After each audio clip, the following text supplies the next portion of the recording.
speaker untuk sesi sharing dan testimoni. Jadi saya akan perkenalkan sedikit, okey. Nama beliau adalah Encik Azizi. Beliau adalah seorang pesara tentera. Okey, beliau tidak pernah melakukan business telco, okey, tetapi beliau berjaya untuk naik ke pangkat senior ambassador dalam masa 3 bulan. 3 bulan ya. Dan berjaya mengumpul total insentif sebanyak 28,000.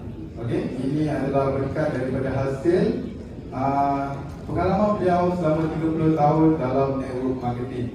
Jadi tanpa melengahkan masa, kita menjemput Tuan Azizi untuk memberikan sharing dan testimoni beliau. Berikan tepukan semua kepada Tuan Azizi.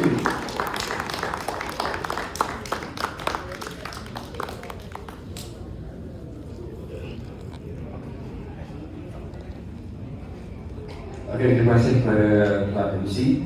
Jadi saya perkenalkan diri saya. Apa khabar semua sekali? Sebelum Baik. Alhamdulillah, ibu, beriak malam tadi. Jadi saya terlebih dulu saya perkenalkan diri saya. Saya Azizi Ismail, berasal dari Seremban, orang nombor 9. Saya adalah merupakan seorang pesara tentera. Dan saya tak pernah ni macam Cik itu, dia dah macam daripada tempo sebelum ni, pengalaman di Converse ni. Dan saya tak ada pengalaman langsung dalam tempo. Tak ada pengalaman langsung, dan saya apa yang saya buat ialah saya kaji dulu dari segi produk dia. Betul tak? Saya dulu pengalaman saya lebih kepada network marketing. Saya network marketing lebih pada 30 tahun.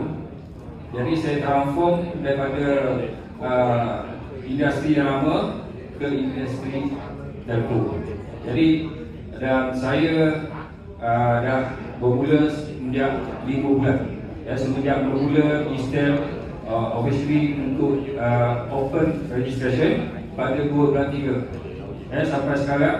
Dan apa yang saya kaji sebenarnya, sebab sebelum ni saya buat macam-macam network marketing lah, yang merupakan ada produk. Tapi yang di sini saya tengok, sebab saya memang tak ada pengalaman, saya redah saja, saya rembo saja. Jadi saya kaji tentang produk. Produk ni memang produk keperluan, bukan produk kehendak. Betul tak? Produk keperluan daripada peringkat bayi, seusia 1 tahun sampailah ke atuk bayi. Betul? Betul. Orang tua di hospital pun pakai handphone. Jadi beli produk tu memang produk keperluan. Ada tak di sini yang pakai handphone tak pernah top up? Ada tak? Tak ada. Tak ada kan? Tapi dalam 20 orang mungkin ada seorang.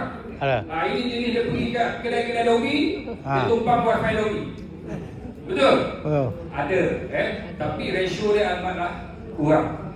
Jadi di sini saya fikir produk ni kita tak perlu nak paksa. Sebab apa? Kita punya income untuk bila-bila dia punya income kat mana? Dekat insentif. Insentif itu datang daripada mana? Tempat. Daripada top up. Semua user di bawah kita. Betul tak? Jadi di sini kita tak perlu nak remind dia, top up lah, tak perlu. Jadi saya fikir yang macam tu, benda ni tak perlu nak paksa. Orang akan top up sendiri. Betul tak? Kita sendiri pun tak pernah tak top up.